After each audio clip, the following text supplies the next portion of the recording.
Lucifer Season 1 episode review video. Before I get into that, though, pretty important. If you aren't caught up to the point where I am at rewatching or watching Lucifer, or you're just not entirely sure, then you definitely need to take the initiative and pay attention to the episode's title, which of course I'll mention, as well as put in the description for you. If that happens to be the case and you're not caught up, it would be my recommendation that you don't watch this video any further to avoid any potential spoilers. And for the most part, this show is a first time watch for me. I originally watched the first, 5 to 7 episodes about a year ago, but just didn't have enough time, had too many other things I was watching, and this kind of took a back seat. So after those first 5 to 7, it's going to be completely new. And honestly, there's a lot of these episodes, well, I've only watched 3 so far.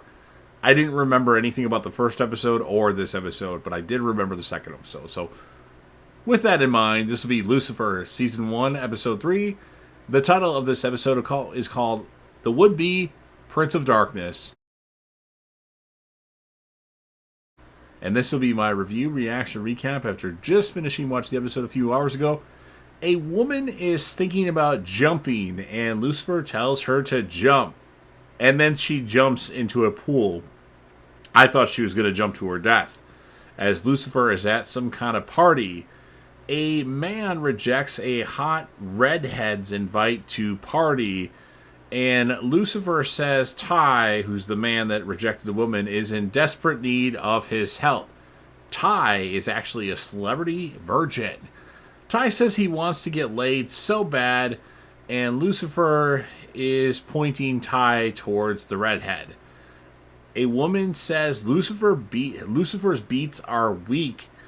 And then there's more about Lucifer being weak and not good at this, and this. And then Lucifer wakes up in bed with 3 women in his bed with him, and Ty is tapping him, saying something is really bad. And Chloe is talking with Trixie about Lucifer being a magician and never revealing his tricks. And then Lucifer calls Chloe, but he's really cryptic, and the woman from the party has been found dead in the swimming pool. 250 guests for the party, which means 250 suspects. Chloe doesn't need Lucifer's help color commentating and makes Lucifer wait outside. Dan shows up at the scene, Chloe's ex-husband. All hands on deck for this one.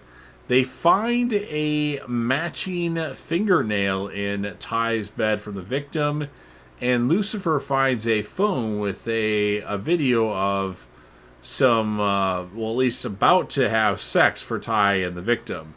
Chloe has Ty arrested for the murder due to that footage, and apparently there's a knockoff of Lucifer out there somewhere, not paying bills and going to budget huts. Maze tells Lucifer all this information. And Lucifer goes to talk with Dr. Linda Martin. Lucifer and Chloe think Ty's agent has something to do with the murdered Joe. And Joe, Ty's agent, confesses to hiring an actress to have sex with Ty. And then they find out that Ty's ex was a batshit crazy control freak, super obsessive woman. At least this is from Joe. So Lucifer and Joe wait outside Deborah, Ty's ex's class, and when she gets out of class, they want to ask her some questions. And then Deborah tells them to go away as she heads towards her vehicle. And then her vehicle actually explodes before she's able to get into it. And Deborah admits to breaking her restraining order as she went to Ty's party. But there's evidence that shows that she wasn't the one that committed the murders in between 1 a.m. and 3 a.m. Dan and Chloe want Lucifer to help them get a Hollywood fixer into custody named Ronnie. So they devise a plan, but they need Lucifer to be the one that helps them get her because they're not going to listen to her because they're obviously cops. So the Hollywood fixer Ronnie shows up at Club Lux, and Lucifer ends up hiring her to make a better plan rather than have her do the plan that Dan and Chloe had. I think it may be more believable, that's why. And he gets her to catch the imposter the imposter, Lucifer, and then the imposter, Lucifer, is taken to Club Lux. Justin is the imposter's name. Just wanted to pick up chicks, so he thought he could be Lucifer.